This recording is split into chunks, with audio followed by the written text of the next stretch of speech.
ಎಲ್ಲರಿಗೂ ನಮಸ್ಕಾರ. ಮತ್ತೊಂದು ವಿಡಿಯೋಗೆ ಸ್ವಾಗತ. ನಾನು ನಿಮ್ಮ ಡಾರ್ಲಿಂಗ್ ಧನು. ಖಂಡಿತವಾಗ್ಲೂ RCB ಫ್ಯಾನ್ಸ್ ಆಗಿರ್ಬೋದು, RCB ಟೀಮ್ ಆಗಿರ್ಬೋದು ಒಂದು ಗುಡ್ ನ್ಯೂಸ್ ಅಂತ ಹೇಳ್ಬೋದು ಖಂಡಿತವಾಗ್ಲು. ಯಾಕಂದ್ರೆ ಇದು ಬೇಕಾಗಿತ್ತು ನಮ್ಗೆ. ಅದೇನು ಯಾಕೆ ಏನತ್ತೆ ಅಂತೆಲ್ಲ ಮಾತಾಡೋಣ. ದಯವಿಟ್ಟು ಚಾನಲ್ ಯಾರನ್ನ ಹೊಸ ನೋಡ್ತಿದ್ರೆ ಮಿಸ್ ಮಾಡಿದ್ರೆ ಸಬ್ಸ್ಕ್ರೈಬ್ ಮಾಡಿ. ಮೇನ್ ಆಗಿ ನೀವು ನೋಡಿರ್ತೀರ, ನಮ್ಮ RCB ತಂಡಕ್ಕೆ ಮೇನ್ ಪ್ರಾಬ್ಲಮ್ ಆಗ್ತದೆ ಜಕೋಬ್ ಬೆಥೆಲ್ ಅವರು. ಓಪನರ್ಸ್ ಇಂದ ರನ್ಸೇ ಬರ್ತಿಲ್ಲ. ಫಿಲ್ ಸಾಲ್ಟ್ ಇದ್ದಾಗ ಸಖತ್ತಾಗಿ ರನ್ಸ್ ಬರ್ತಾ ಇತ್ತು. ಫಿನ್ ಸಾಲ್ಟ್ಗೆ ಇಂಜುರಿ ಆಗಿದೆ, ಇಂಗ್ಲೆಂಡ್ಗೆ ಹೋಗಿದ್ದಾರೆ. RCBಗೆ ಪ್ಲೇ ಆಫ್ಸ್ ಅಲ್ಲಿ ಆಗಿರ್ಬೋದು, ಫೈನಲ್ ಆಗಿರ್ಬೋದು ಕಷ್ಟ ಆಗ್ಬೋದಪ್ಪ ಅಂತ ಅನಿಸ್ತಾ ಇದೆ.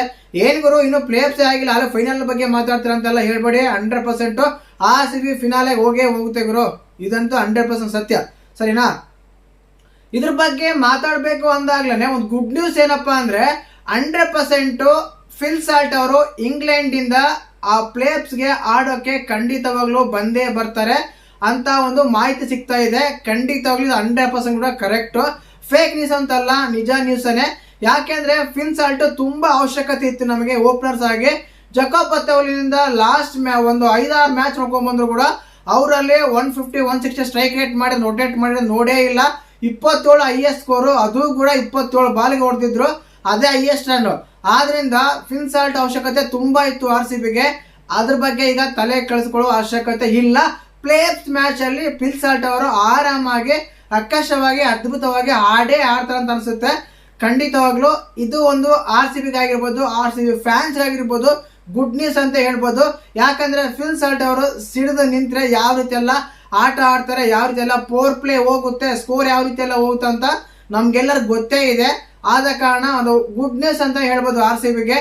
ಖಂಡಿತವಾಗ್ಲು ಯಾರೆಲ್ಲ RCB ಫ್ಯಾನ್ಸ್ ಎಲ್ಲ ಇದರ ಅಂತ ಜೈ RCB ಅಂತ ಕಮೆಂಟ್ ಮಾಡಿ. ಇದು ಒಂದು ಗುಡ್ ನ್ಯೂಸ್ ಆಗಿತ್ತು.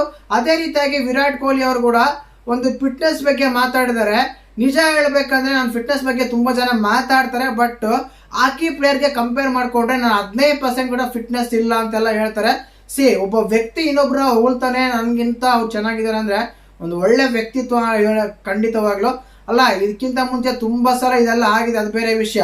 ಬಟ್ ಇಲ್ಲಿ ಏನಾಗುತ್ತೆ ಅಂದ್ರೆ ಕೆಲವರು ಕಾಲಲ್ಲಿ ಇದ್ದೇ ಇರ್ತಾರೆ, ಅವ್ರಿಗೇನು ಕಿಸಕ್ಕಾಗಲ್ಲ ಅಂತ ಹೇಳಿ ಬೇರೆ ಮೇಲೆ ಅಪರಾಧ ಮಾಡ್ತಾನೆ ಇರ್ತಾರೆ. ಸಿಂಪಲ್ ಆಗಿ ಬದ್ರಿನಾಥ್ CSK ಪ್ಲೇಯರ್ ಗೊತ್ತೇ ಇರುತ್ತೆ. ಅವರು ಸೂರ್ಯವಂಶಕ್ಕೆ ನೋಡಿ ಕಲಿಬೇಕಂತ ವಿರಾಟ್ ಕೊಹ್ಲಿ ಅವರು ಸ್ಟ್ರೈಕ್ ರೇಟ್ ಹೆಂಗ್ ರೊಟೇಟ್ ಮಾಡೋದಂತ. ಅದೇ ರೀತಿಯಾಗಿ ಅಂಬಟ್ ರಾಯ್ಡ್ ಕೂಡ ಅದೇ ಮಾತು ಹೇಳ್ತಾರೆ CSK ಪ್ಲೇಯರ್. ಇವ್ರಿಗೆ ಏನ್ ಗೊತ್ತಾ, ಇವ್ರ ಕೈಲಿ ಒಂದು ಸಾಧನೆ ಮಾಡಕ್ ಆಗಲ್ಲ, ಅದನ್ನ ಬಿಟ್ಬಿಟ್ಟು ಕೊಹ್ಲಿ ಅವ್ರನ್ನ ಯಾವಾಗಲೂ ಕಾಲು ಎಳಿತಾನೆ ಇರ್ತಾರೆ.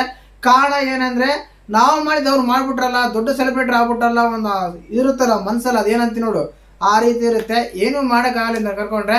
ಮತ್ತೆ ಇದ್ರ ಬಗ್ಗೆ ನಿಮ್ಮ ಅಭಿಪ್ರಾಯ ಏನಂತ ಕಮೆಂಟ್ ಮಾಡಿ. ಹಾಗೆಯೇ ವಿಡಿಯೋ ಲೈಕ್ ಮಾಡಿ, ಶೇರ್ ಮಾಡಿ, ಸಬ್ಸ್ಕ್ರೈಬ್ ಮಾಡಿ.